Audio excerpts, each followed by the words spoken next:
together for all the men in the room. All the men in the room. Put your hands together for all the men in the room.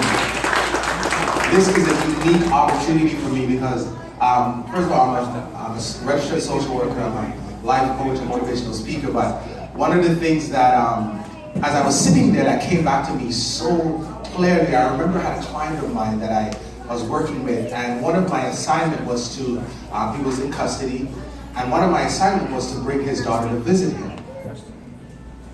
And I got the assignment and I was thinking, okay, how do you go about this?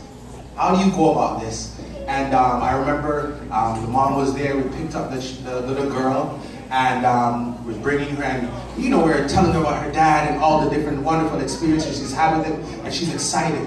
I'm gonna go see dad, because one thing we don't understand is our children will always, your daughter will always see you as Superman, as there's nothing impossible, the most powerful, no matter what.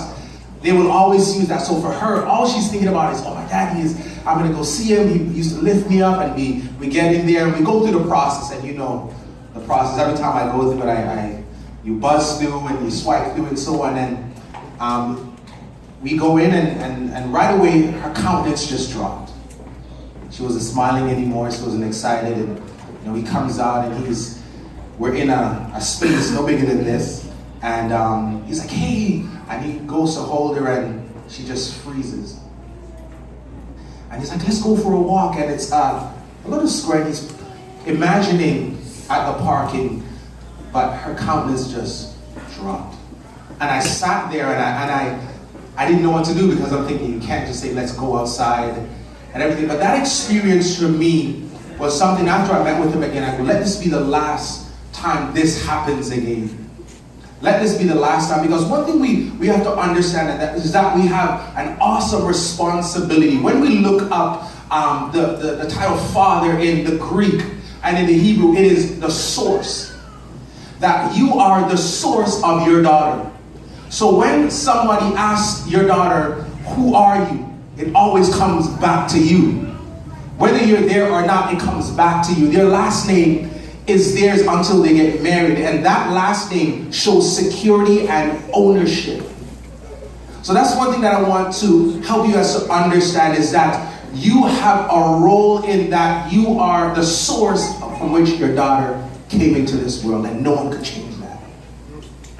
No matter what anybody says, they can't change that, because you are the source. And because you're the source, one of the things we have to understand is that whatever we're predisposed to, they are also predisposed to it as well.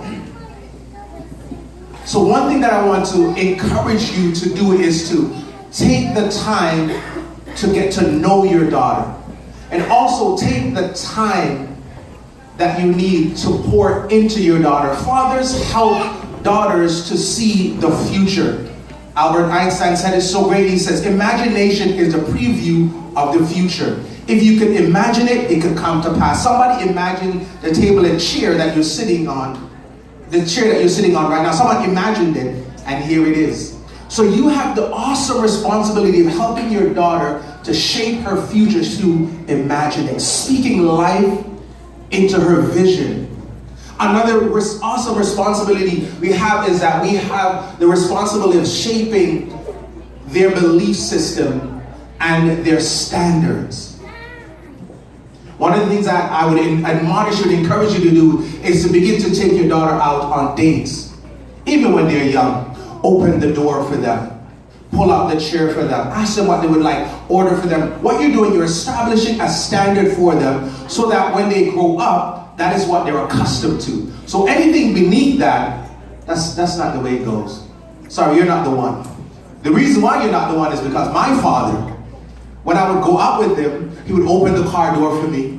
He would open the restaurant door for me. When we sit at the table, he would pull my chair out. He would bring me a nice flower. Even if it's from the grass, he would bring me something nice. That is the standard. And if you don't meet up to that standard, I'm sorry, you're not the one. That is what you're establishing at an early age. One of the things I want to encourage you not to focus so much on is the finances. Daughters will always remember time spent. Do you know that they, at the young age, they have the awesome responsibility and, the opportunity to create. So you could be in the backyard and you're in Disneyland. You could be running around and they're playing fairy and all these different things. You could take them to the park and they will always remember that as long as they are alive. They'll remember. I remember when my dad used to come, we used to go in the backyard and we used to play fairy princess and we used to run around and all these things. Take time to do that, because what you're doing, you're creating a point of reference for them.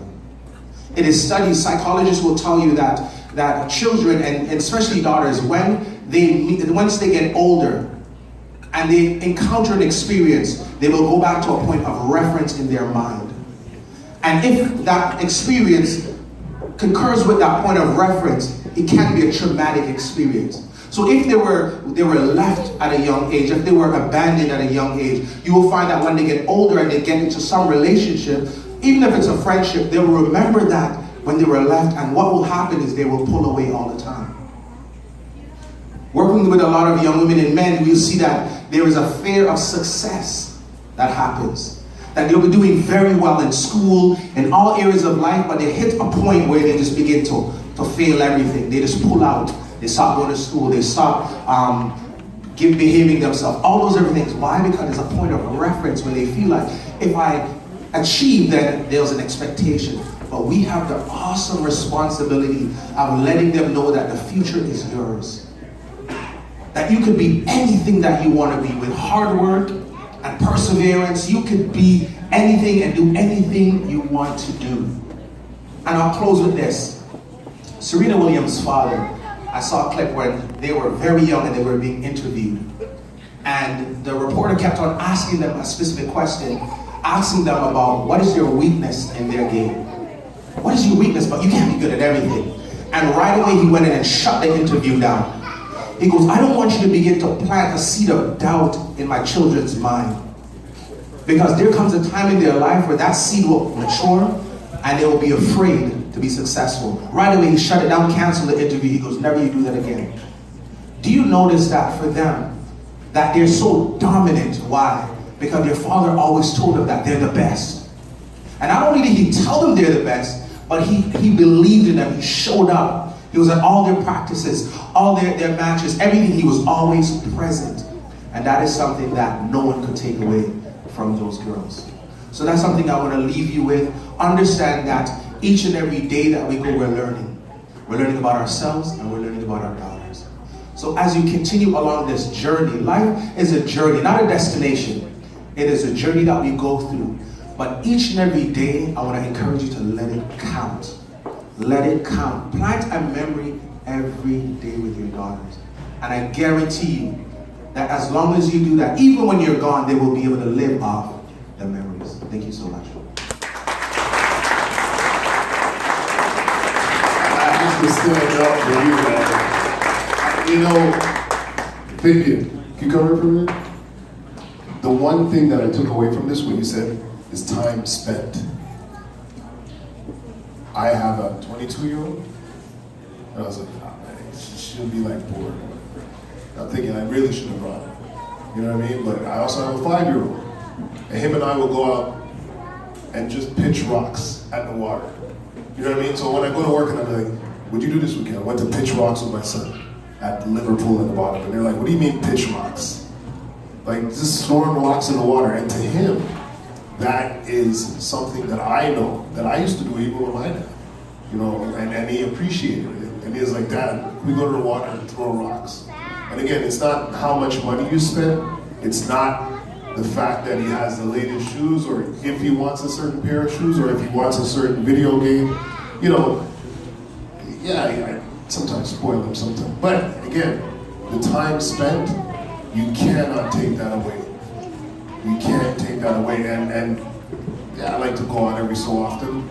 But to me, what's more important is time spent with my family and my kids. You feel me? So with that said, man, thank you. Thank you so much.